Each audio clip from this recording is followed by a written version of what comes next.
at a tracking site in Big Sur, 124 miles away. His mission was to film an Atlas rocket go through all 3 stages of powered flight. This particular mission was part of the Nike Zeus objective for the development of an anti-missile missile during the height of the Cold War. All cameras rolled as they heard liftoff from Vandenberg over their radio. 5, 3, 2, 1.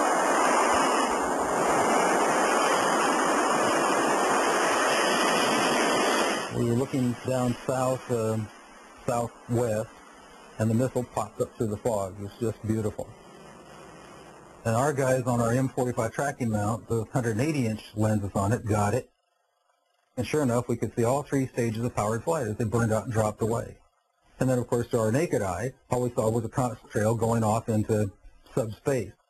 So we whooped and shouted and heard the film wrap off in the BU telescope, and figured, well, that was our first big deal, and we got it. Lieutenant Jacobs then took the cans of film down to Vandenberg to have them developed that night. The following morning, Jacobs was ordered to go immediately to the office of Major Florence J. Mansman, the ranking optical instrumentation officer in charge. I walked into his office, and they had a screen and a 16-millimeter projector set up. There was a couch, and Major Mansman said, sit down, and there were 2 guys, as I recall, 2 guys in gray suits, civilian clothes, which was fairly unusual. And Major Mansman said, watch this, and turned on the film projector. And I watched the screen, and there was the launch from the day or 2 before at Big Sur. So as the Atlas missile entered the frame, we could see the whole 3rd stage, which has 2 rocket nozzles like this and one in the center, a gimbaled one in the center, filling our frame from about 160 miles. That was pretty exciting optics. And then on that telescope, we could see the warhead, the dummy warhead. According to Jacobs, at this stage the rocket was traveling between 11 and 14,000 miles per hour when a saucer-shaped craft entered the frame. It flew into the frame like this, and it shot a beam of light at the warhead. Now, remember, all this stuff is flying at several thousand miles an hour. So this thing fires a beam of light at the warhead, hits it, fires another beam of light, and then flies out the way it came in. And the warhead tumbles out of space. Now, when the lights came on, Major Mansman turned around and looked at me and said, were you guys screwing around up there? And I said, no, sir. And he said, what was that? And I said, it looks to me like we got a UFO. Nearly 2 decades later, several letters written by Major Florence J. Mansman were obtained. In one dated March 8, 1983, Major Mansman corroborated Lieutenant Jacobs' story. In the film, the assumption was at that time extraterrestrial. Details would be sketchy and from memory. The shape was classic disc. The center seemed to be a raised bubble. Now, Major Mansman said to me, after some discussion about it, he said, you are never to speak of this again. As far as you're concerned, this never happened. In another letter, Major Mansman describes how 2 agents took the footage. They did not sign out for all the footage, but took out that part that showed the encounter and returned the rest of the film as a complete package. The one agent stated as he handed me back the film, that leaves you off the hook, but not off any disclosure. Understood? Naturally, my answer was, yes, sir. Major Mansman never saw it again, and as far as I'm concerned, or nobody else ever saw it again, certainly not at Vandenberg. I'm certain that it left Vandenberg and went somewhere else. Another case involving nuclear missiles happened 3 years later at Malmstrom Air Force Base in Montana. This site is the largest missile field in the world. We simply were told not to talk about it. We did not talk about it to anyone. As a Strategic Air Command launch controller, Lieutenant Colonel Robert Salas was one of the men responsible for the deployment of nuclear Minuteman missiles. 3, 2, 1, key turn.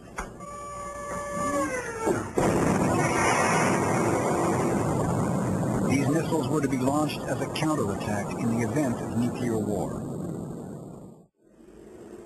On March 16, 1967, Lieutenant Colonel Salas was on duty when he was contacted by his topside guard, stating that there was an unidentified object above the missile site. Control, we find initiating area. Salas ordered the guard to observe and report back on any further development. Then he called back within a few minutes and was very frightened.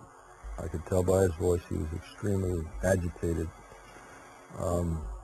He said there was an object hovering outside the front gate, a reddish-orange, oval-shaped object, and it just hung there quietly. I went and woke up my commander and told him about the 2 phone calls.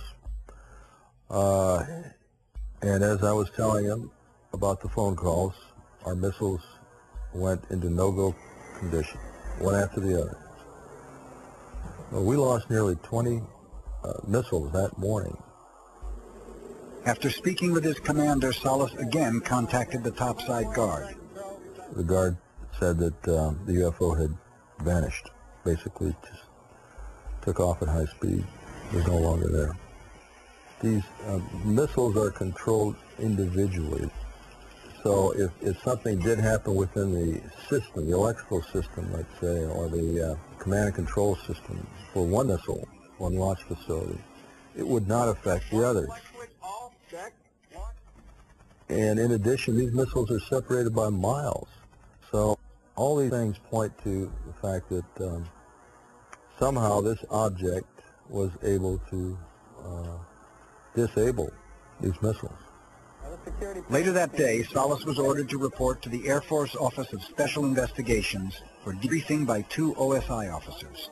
And so after we gave him our little debrief, the first thing the OSI guy did is stand up and said, "You need to sign these documents not to disclose any of this to anyone ever." And we signed, and basically that was it. Neither one of them asked too many more questions, and we were escorted out. Several recently declassified documents support Salas's claims of UFO sightings near Malmstrom.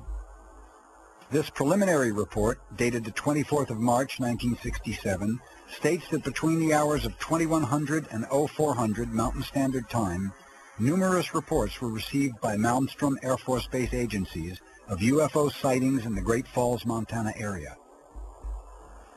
It goes on further to state that reports of a UFO landing near Belt, Montana were received from several sources, including deputies of Cascade County Sheriff's Office. Another formally classified secret Air Force telex states that the fact that no apparent reason for the loss of 10 missiles can be readily identified is cause for grave concern to this headquarters. In 1993, after Lieutenant Colonel Salas had retired from the Air Force, he tried to gain access to official Air Force records of the incident. In a letter from the Department of the Air Force, he was informed that no UFO report affected national security, making reference to an attached Air Force fact sheet which states, "No UFO reported, investigated, and evaluated by the Air Force has ever given any indication of threat to our national security." If 20 nuclear missiles going down at the same time UFOs are sighted, nearly 20, is not a national security incident, then I don't know what is. If unidentified flying objects are capable of disabling our most powerful weapon systems, then understandably the military would not want to reveal any information exposing its vulnerability. This is confirmed in a letter from the Department of the U.S. Air Force which states, "As regards this subject matter, mere existence or non-existence is currently and properly classified per executive order and exempt from mandatory disclosure under the Freedom of Information Act because it would reveal defense capability or lack thereof." This letter was a response to an inquiry made by electronic system technician Lee Graham. At the time, Mr. Graham worked at Aerojet, a prime contractor to the U.S. Air Force in developing DSP satellites. He asked the Foreign Technology Division if the satellite system he worked on could and had